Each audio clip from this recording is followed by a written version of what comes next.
I have no habit of talking about people, but only I talk when I see someone talking ill about Christianity. This man, his name is, he calls himself Mar Mary, but his name is Robert Schliemann. He is not a member of the Assyrian Church of the East. He's never been member of the Assyrian Church of the East. We do not recognize his teachings. We completely forbid him from entering into any of our churches. He was ordained by the ancient Church of the East, by Metropolitan Mar Yaqub. Then he was defrauded. It means he was suspended from his church. Now he doesn't belong to no church. I sent an email today to His Holiness on the 15th of August 2014 and a clarification and a reply to the 9 points that His Holiness saying that I have breached the canon laws of the church.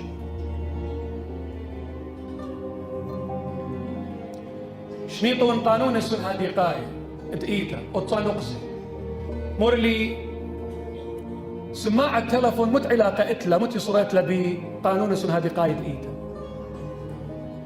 mobile phone, what has that got to do with church synodical canon laws? بمارلة assessment of the accusations according to church law. Number one, His Holiness is saying that Marmari is supposedly not allowed to live with his mother. He's not allowed to live with his mother according to the canon law of the church. I'm not allowed to live with my mother. I have to live in the church premises. Well, here is the reply to that point. The Council of Nicaea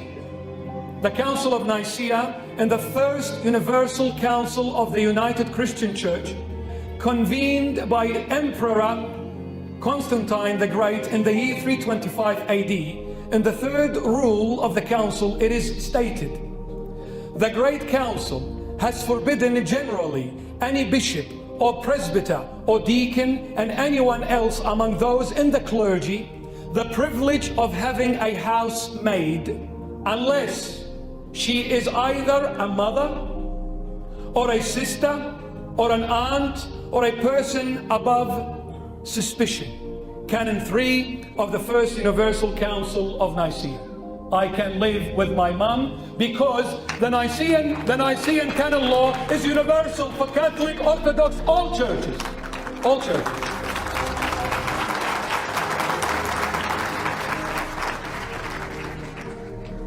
And I'm not sure if it's a crime to live with mom. Number two, that Marmari must supposedly attend every morning and evening prayer in public on a daily basis in the church. His Holiness is saying that I'm not attending prayers evening and mornings in the church on a daily basis. I have breached the canon laws of the church. The Second Council, this is a reply to it, the Second Council of Constantinople declares in Rule 80 that a clergyman can only be held accountable if he is missing from the services, i.e. Holy Mass, not daily prayers. If he be a clerk, let him be deposed from office. But if he be a layman, let him be removed from communion. Canon 80 of the Second Council of Constantinople. But there is nothing mentioned, if he's a clergyman, let him be deposed from the church. No mention. And that's only if he misses the Holy Mass 3 weeks in a row. I never have. Number three, the accusation is that Marmari cannot wear the beruna or head covering.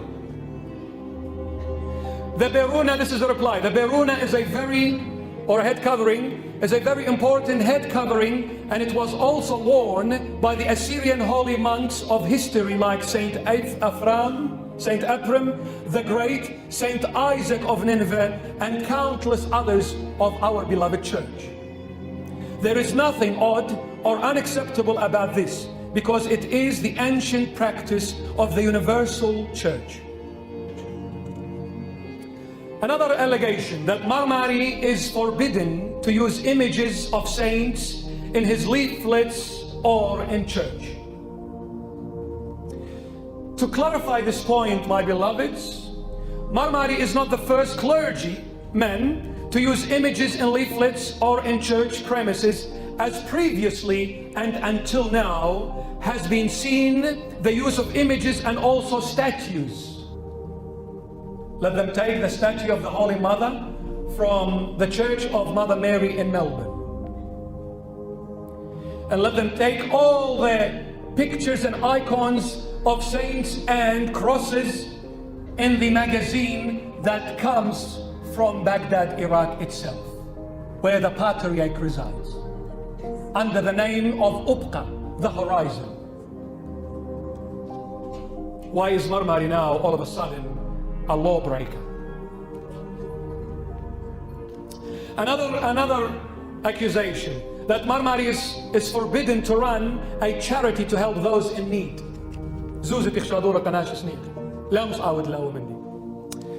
There is nothing, now listen to this, there is nothing in church law that forbids charity funds.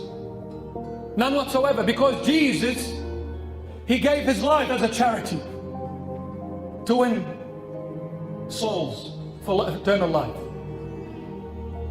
He sacrificed his life. There is nothing in church law that forbids charity funds. Another accusation, that Marmari is forbidden from being in church hall for tea or coffee after Bible preach, so-called dinners and parties.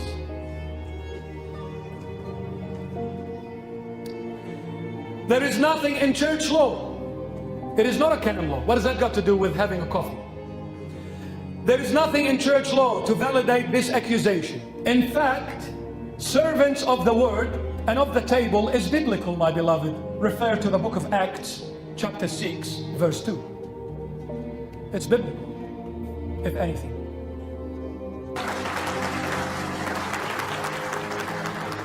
Another accusation, that Marmari is forbidden to use words of endearment to members of his parish, especially women. Do you know what endearment means? These kind of words. Words of endearment are a part of Australian culture anyway. And they do not reflect any real relationship, but are used even to complete strangers to show politeness and kindness of heart.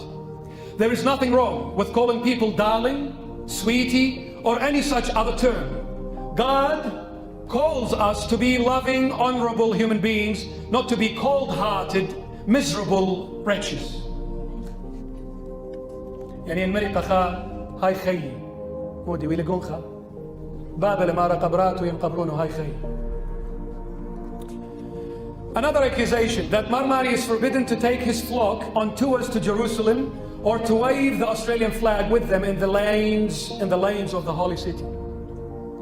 There is nothing, absolutely nothing in church law that forbids a bishop from taking his flock on a guided tour through the holy city and the holy shrines of Jerusalem. Number 9, and the last accusation, that Marmari is forbidden to use a mobile phone and an earphone.